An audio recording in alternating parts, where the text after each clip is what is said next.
Bom dia, boa tarde, boa noite, aluno, aluna. Hoje a gente vai dar continuidade aos nossos estudos e a gente vai falar um pouquinho sobre desenvolvimento embrionário e sobre os nemateumintos e algumas doenças que eles podem provocar. São os vermes cilíndricos. A gente vai ver mais ou menos a forma deles. Vamos dar uma começada. Para isso eu tenho que diminuir, ficar menorzinho, beleza? E fomos. Beleza. Subir aqui um pouquinho. A gente vai falar então nessa aula, como eu falei, do desenvolvimento embrionário. Deixa eu chegar um pouquinho para o lado. Isso. Esse lado, isso. Do desenvolvimento, desculpa, embrionário. Então, esse aqui é o roteiro de vocês. Para ser bem sucinto, a gente vai falar do desenvolvimento embrionário em relação aos seres vivos, principalmente aos animais.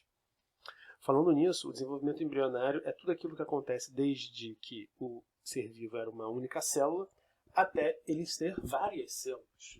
A gente vai falar aqui a partir do grupo dos plateumintos, porque a partir do grupo dos plateumintos a gente tem uma diferenciação das células e dos tecidos. Como assim?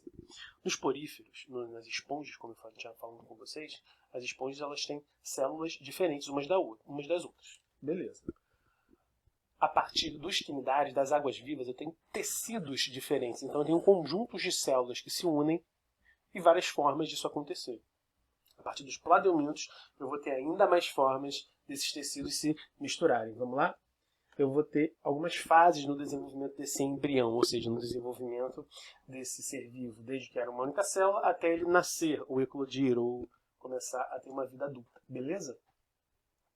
Essas fases são segmentação, gastrulação e organogênese. Não precisa decorar nome agora. A ideia é que a segmentação são as primeiras divisões celulares que acontecem no zigoto, a partir da primeira célula.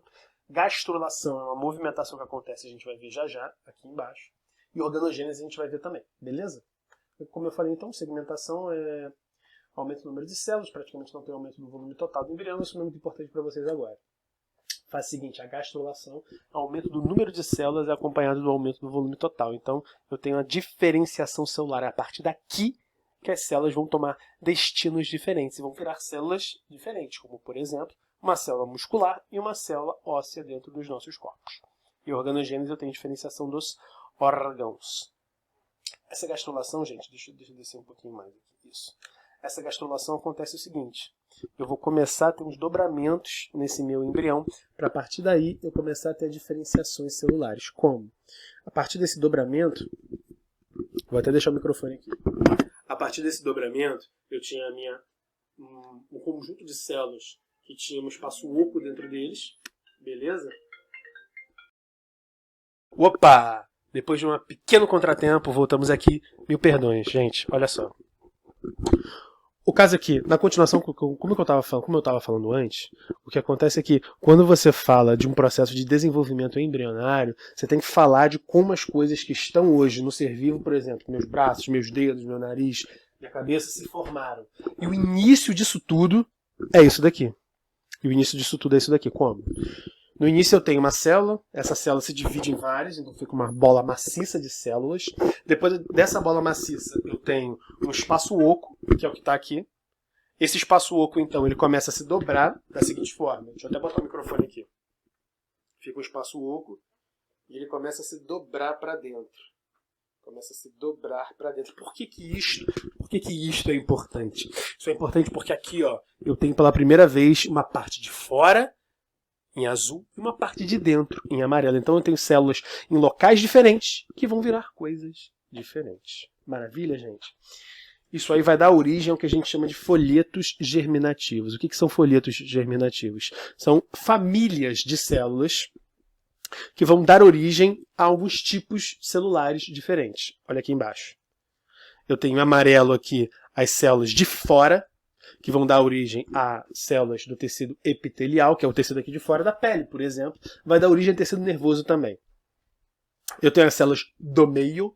Essas células do meio, elas vão dar origem a tecidos, por exemplo, como tecido muscular, tecido ósseo, e as células de dentro de fato. Essas células de dentro vão dar origem ao trato digestivo, ou seja, ao estômago, intestino, entre outras coisas. Ok? Então, essa situação que eu tenho aqui é com esses três tipos de folhetos germinativos. Eu tenho um caso em que o animal tem só dois, que são as águas vivas, mas eles não nos interessam muito agora não. Deixa eu chegar um pouquinho para o lado. Foi. O que nos interessa agora são os animais que têm 3 folhetos germinativos. E esses animais, eles aparecem a partir dos plateumintos. Então, dos plateumintos, ou seja, da aula passada em diante, a gente só está falando de animais triblásticos, ou seja, que têm 3 folhetos embrionários. Triblásticos.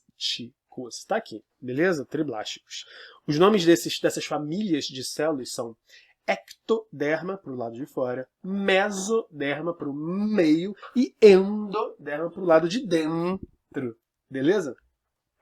O que é esse tal de celoma? Esse tal de celoma é o seguinte: quando eu falo de animais, eu falo de seres que têm coisas por dentro. O que significa mais ou menos dizer isso? Significa dizer que eu tenho cavidades dentro dos corpos, tirando os plateumintos, que tem forma de papel, que tem finura de papel, forma de papel não, que tem a finura de papel. Os outros animais, eles têm cavidades, ou seja, eles são animais gordinhos, ou seja, eles têm 3 dimensões, eles têm volume. De onde é que vem esse volume? Embriologicamente falando, ou seja, o desenvolvimento desses seres vivos a partir dos embriões é a partir desse tal de celoma. O que é esse celoma? Celoma é cavidade. Então eu tenho 3 possibilidades dentro dos animais para ter cavidades dentro dos corpos.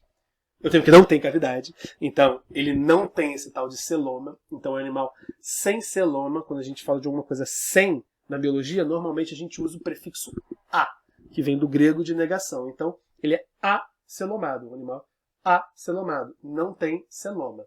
Maravilha? É o caso dos plateumintos, das planárias, da solitária que tu tem na tua barriga, que tu não para de comer. Ok? Esses são os acelomados. Depois eu vou ter uma pequena diferenciação. O que acontece?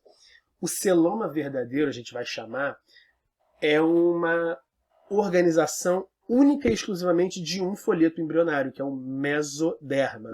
Ah, só, por quê? Tem até um motivo. Não vem muito ao caso, mas tem até um motivo. Na verdade, esse motivo tem a ver com os tipos celulares que vão sair do mesoderma e como essa cavidade formada só pelo mesoderma realmente é uma cavidade que se sustenta por outras formas. Não vem ao caso agora. O que eu quero que você pense é, quando eu tenho, numa situação aqui, uma ectoderme aqui do lado de fora, uma mesoderme aqui do lado de dentro, formada por essas células aqui, e uma endoderme, quando eu tenho uma separação, um espaço entre a mesoderme e a ectoderme, desculpa, gente, caiu aqui, entre a mesoderme e a endoderme, eu vou ter um espaço, um vazio, um oco. Só está vazio, só não tem nada ali. Vai ser preenchido por líquido, água misturada com outras substâncias, mas não é necessariamente uma cavidade dentro da qual muita coisa pode acontecer.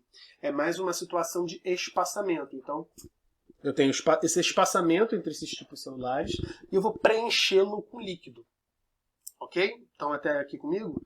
Isso a gente não acha que é uma cavidade verdadeira. É uma cavidade. Realmente tem ali. Está fazendo o bicho ser gordinho, ser essa minhoca gordinha. Que é o nematelminto, que é o que a gente vai falar um pouquinho mais adiante. Mas não é uma cavidade verdadeira. Dentro dela não podem existir estruturas. Como não podem existir estruturas, a gente não chama ela de uma cavidade verdadeira. Ela seria uma cavidade falsa, uma pseudo-cavidade. Esse pseudo tem essa ideia de não ser verdadeiro. Por isso que a gente chama esses animais de pseudocelomados, porque eles têm esse pseudoceloma. Maravilha?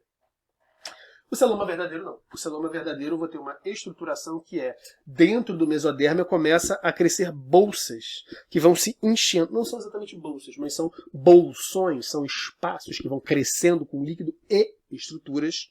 Então vão dar forma ao corpo do animal, que nem na gente. Nós somos animais eucelomados, esse prefixo eu significa verdadeiro. Então nós somos animais eucelomados. O nosso celoma ele é produzido completamente dentro da mesoderme. Então essa mesoderme que vai dar origem a nosso volume corporal, por assim dizer. Beleza? E por conta disso você tem várias estruturas dentro do celoma que podem se desenvolver. Maravilha? O que é esse blastóporo aqui? Vamos dar uma subida aqui. Lembra que eu falei que dava aquela dobrada? Quando você dobra, você fica com um buraquinho aqui. Esse buraquinho aqui é o primeiro orifício do animal. Ah, isso é só um orifício, ah, que engraçado. Sério. Continuando aqui, esse blastóporo, ele vai dar origem ou à boca ou ao ânus. Nos animais que dá origem à boca, ela dá origem à boca primeiro. Então, eles têm a origem da boca sendo inicial.